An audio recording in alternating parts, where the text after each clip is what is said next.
Canım iste canım bile sana kurban yar. Yıldızlar yerinde güzel bırak dursun yar.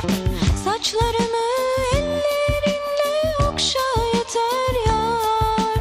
Gönlüm senden bir şey ister, nasıl desem yar. Allah beni bulla beni al koynuna yar.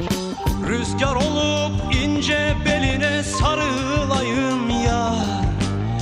Çimen olup ayağına serileyim yar. Sürme olup gözlerine sürüleyim yar.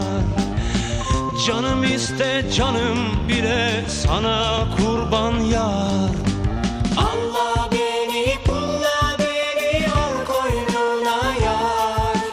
Gözüm senden